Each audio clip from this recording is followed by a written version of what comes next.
बिस्मिल्लाहिर्रहमानिर्रहीम। कुरान और सुन्नत में कामयाब लोगों के बहुत से खसाइल बयान किए गए हैं। जब अल्लाह करीम किसी शख्स के साथ भलाई का इरादा फरमाता है, किसी बंदे को अल्लाह करीम दोनों जहानों की जफर अता फरमाना चाहता है, तो फिर अल्लाह करीम उस शख्स में कामयाब लोगों और बरगुजीदा लोगों वाले औसाफ पैदा फरमा देता है। आज के इस उन्वान में हमें फरमाने मुस्तफ़ा की रोशनी में तीन खसलतें जिक्र करेंगे कि अल्लाह करीम जब किसी के साथ कामयाबी का इरादा फरमाता है तो अल्लाह करीम उस बंदे के अंदर कौन सी खूबियां और कौन से औसाफ पैदा फरमाता है।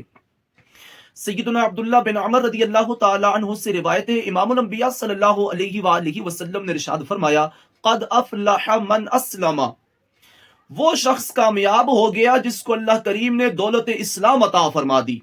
यानी कामयाबी की सबसे पहली सीढ़ी ये है, कामयाबी का दारो मदार इस बात पर है कि अल्लाह करीम जिस बंदे को दौलत इस्लाम अता फरमा दे, इसका मतलब यह है कि अल्लाह करीम ने उस बंदे को दोनों जहानों की कामयाबी अता फरमा दी है।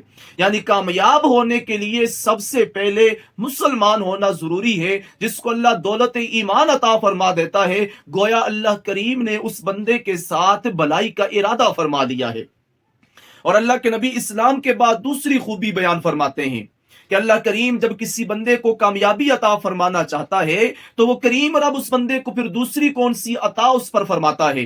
अल्लाह के नबी इरशाद फरमाते हैं कि वरुज़ी का कफाफन, कि जब अल्लाह करीम किसी बंदे के साथ भलाई का इरादा फरमा लेता है तो अल्लाह करीम उस बंदे को बकदरे जरूरत रोजी अता फरमाता है। उसकी थाली में इतना रिज्क डाल दिया जाता है जो रिज्क ना उसको बागी बनाता है और ना ही उसको किसी और की चौखट का मोहताज होने देता है। उसकी जो भी जरूरत होती है अल्लाह करीम उसकी जरूरत को खुद पूरा फरमा देता है।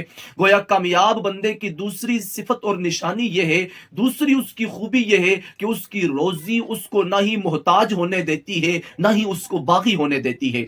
और तीसरी खूबी कामयाब बंदे की क्या है, अल्लाह के नबी इरशाद फरमाते हैं वक़न्नअहु अल्लाहु बिमा आताहु, कि जब अल्लाह किसी बंदे को कामयाब करता है तो उसको अल्लाह करीम कनाअत की दौलत अता फरमाता है। अल्लाह करीम उसको सब्र की दौलत अता फरमाता है, शुक्र की जबान अता फरमाता है, नाशुक्री की जबान से अल्लाह करीम उसको महफूज फरमा देता है। जितना अल्लाह उसको देता है वो उस पर राजी हो जाता है, वो मजीद की तलब नहीं रखता। ये अल्लाह करीम कामयाब लोगों के अंदर खूबियां पैदा फरमाता है। अल्लाह करीम ये कामयाब लोगों वाली खूबियां हमें अता फरमाए।